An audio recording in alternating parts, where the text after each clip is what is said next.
नमस्कार, कच्चा चिट्ठा देख रहे हैं आप और मैं आपके साथ प्रिया बिस्ट।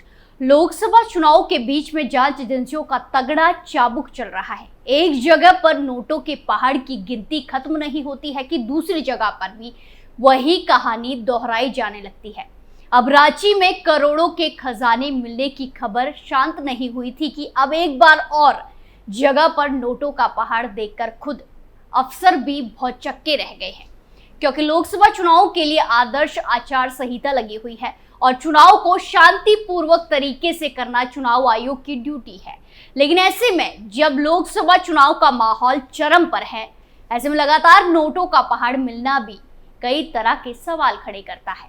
तो इस बार कहां मिला है नोटों का पहाड़ और कैसे जांच एजेंसियों को मिली है बड़ी कामयाबी, सब कुछ आपको बताते हैं।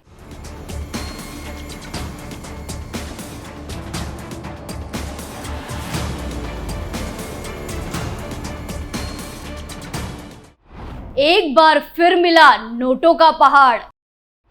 किससे है खजाने का कनेक्शन? नोटों का बंडल देख अधिकारी हैरान। जांच एजेंसियों को मिली बड़ी कामयाबी। लोकसभा चुनाव को लेकर सभी जांच एजेंसियां हाई अलर्ट पर हैं और लगातार छापेमारी करके भ्रष्टाचारियों और अपराधियों के मंसूबों पर पानी फेर रही है। झारखंड का मामला भी शांत नहीं हुआ था कि अब मध्य प्रदेश में भी नोटों का पहाड़ मिला है, जिसको देखकर पुलिस अफसर भी हैरान हो गए। दरअसल झारखंड के बाद अब मध्य प्रदेश की राजधानी भोपाल के घर से भी नोटों का पहाड़ मिलने का मामला सामने आया है, जिसके बाद सनसनी मच गई है कि आखिर ये पैसे किस काम के लिए इकट्ठे किए गए थे। क्या इनका कोई मिसयूज होने वाला था? बहरहाल पुलिस ने नोटों को जब्त कर आयकर विभाग को इस बारे में जानकारी दे दी है। नोटों की तादाद ज्यादा होने के चलते पुलिस इन्हें अब तक गिन नहीं पाई है। जानकारी के मुताबिक भोपाल के पंतनगर कॉलोनी में कैलाश खत्री नामक व्यक्ति के घर से भारी मात्रा में नोटों की गड्डियां बरामद की गई। पुलिस का कहना है कि जिस व्यक्ति के घर से ये रकम मिली है, उसने खुद के मनी एक्सचेंज का कारोबार करने का दावा किया है। बरामद किए गए नोट 5, 10 और 20 रुपए मूल्य के बताए जा रहे हैं। वहीं इस मामले में डीसीपी भोपाल जोन 1 प्रियांक शुक्ला ने कहा कि 38 साल के कैलाश खत्री के घर से बड़ी मात्रा में कैश बरामद हुआ है। उसका कहना है कि वो पिछले 18 साल से मनी एक्सचेंज का काम कर रहा है, जिसके तहत वो 5 रुपए, 10 रुपए और 20 रुपए मूल्य वर्ग के क्षतिग्रस्त नोटों के बदले अपना कमीशन लेके ग्राहकों को नए नोट उपलब्ध कराता है। पुलिस ने नए नोटों की गड्डियां और क्षतिग्रस्त नोट कब्जे में लिए हैं और दोनों की गिनतियां कराई जा रही हैं। डीसीपी ने कहा कि हालांकि उसके पास से ऐसा कोई दस्तावेज नहीं मिला है जिसे पता चले कि वो ऐसा करने के लिए अधिकृत हो, इसलिए कार्रवाई अभी भी चल रही है।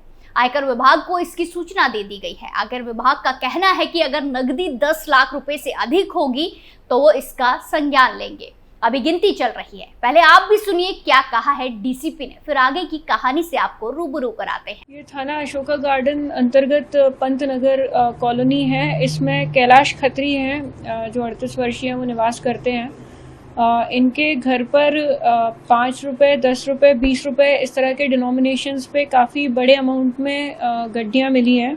इनके द्वारा ऐसा बताया जा रहा है कि विगत 18 वर्षों से मनी एक्सचेंज का कार्य कर रहे हैं, जिसमें ये पुराने फटे हुए जो होते हैं नोट 5 रुपए के, 10 रुपए के, 20 रुपए के, वो लेते हैं और फिर अपना कमीशन वो करके ये जिन लोगों से लेते हैं उनको नए नोट प्रोवाइड करते हैं।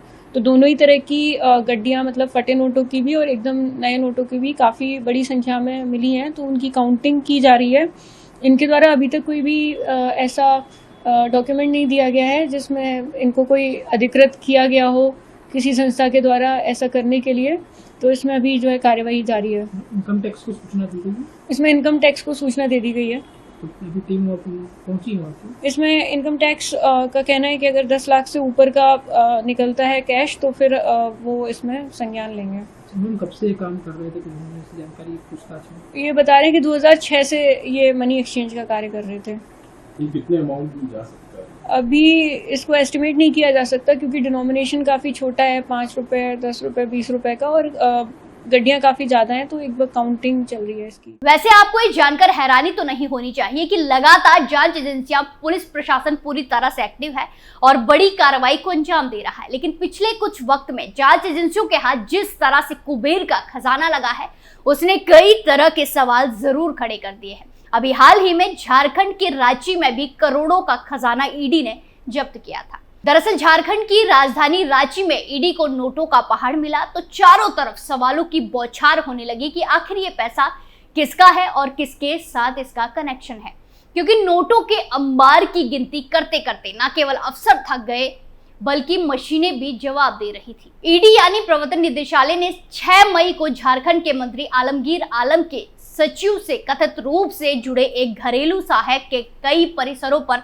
रेड के दौरान 35 करोड़ 23 लाख रुपए की बेहिसाब नकदी और कई आधिकारिक दस्तावेज बरामद किए। ईडी के सूत्रों ने बताया कि मंत्री से जुड़े ठिकानों से 32 करोड़ रुपए से अधिक की नकदी जब्त की गई है। वहीं कुछ अन्य परिसर में की गई तलाशी में अलग से 3 करोड़ रुपए से अधिक की नकदी बरामद की गई। अब सवाल उठता है कि आखिर ईडी को इस बेहिसाब कैश की जानकारी कैसे मिली। दरअसल अगर इस पूरे मामले को देखा जाए तो महज 10,000 रुपए के चक्कर में आरोपी के 32 करोड़ के खजाने तक ईडी पहुंच गई है।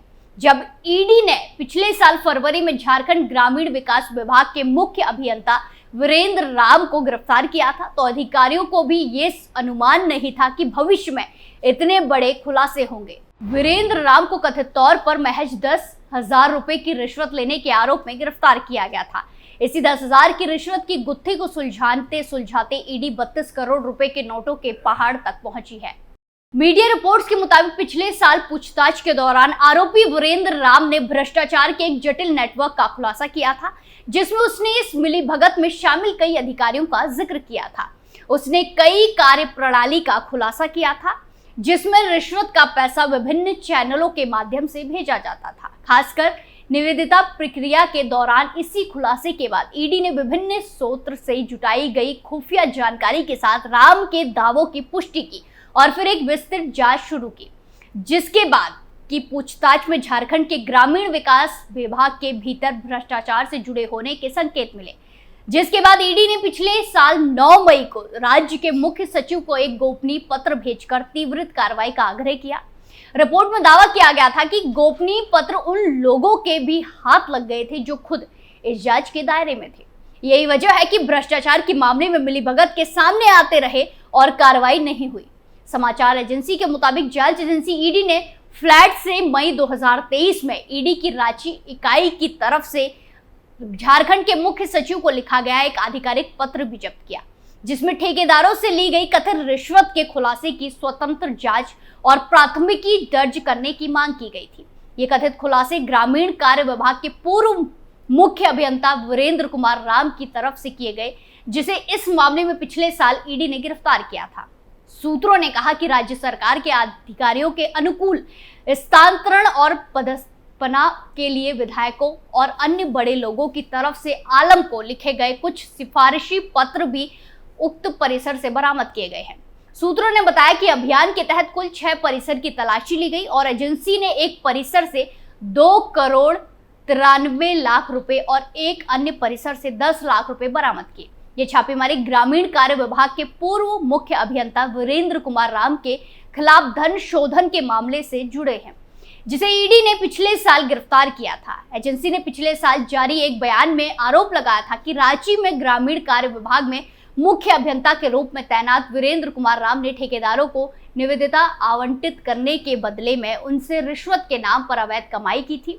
एजेंसी ने अधिकारी को 39 करोड़ रुपए की संपत्ति जब्त की थी। बयान में कहा गया कि इस प्रकार अपराध से अर्जित आय का उपयोग वीरेंद्र कुमार राम और उनके परिसर के सदस्यों की तरफ से आलीशान जीवन शैली जीने के लिए किया जाता था।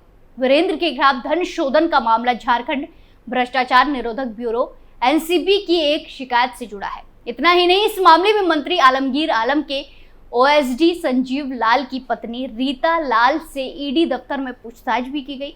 रीता लाल को एजेंसी ने समन जारी कर पूछताछ के लिए बुलाया था। रीता लाल को बैंक डिटेल से लेकर आयकर रिटर्न तक के कागजात लाने को कहा गया। आय के हर स्रोत की जानकारी भी देनी होगी। मंत्री आलमगीर आलम के ओएसडी संजीव लाल से जुड़े कई ठिकानों पर ईडी ने रेड की थी। रेड में 35 करोड़ रुपए मिलने के बाद संजीव लाल और उसके नौकर को गिरफ्तार किया गया था। ईडी सूत्रों के अनुसार कागजातों की जांच के दौरान संजीव लाल की पत्नी रीता लाल से जुड़े कई फाइनेंशियल डिटेल एजेंसी को मिले थे। बताया जा रहा है कि बिल्डर मुन्ना सिंह की कंपनी में रीता लाल डायरेक्टर थी। कई फाइनेंशियल कार्य रीता लाल की देखरेख में हुआ करता था। लेकिन अब इस मामले में आगे क्या एक्शन देखने को मिलता है, ये काफी अहम है, क्योंकि इस मामले में के अलावा पिछले साल धीरज साहू के घर से भी करोड़ों का खजाना मिला था, जिसे ईडी ने जब्त कर लिया था। लेकिन अब जो नए मामले सामने आ रहे हैं उसमें क्या कार्रवाई होगी, ये देखना काफी दिलचस्प होगा। कच्चा चिट्ठा में फिलहाल के लिए इतना ही। बाकी तमाम खबरों के लिए देखते रहिए कैपिटल टीवी। नमस्कार।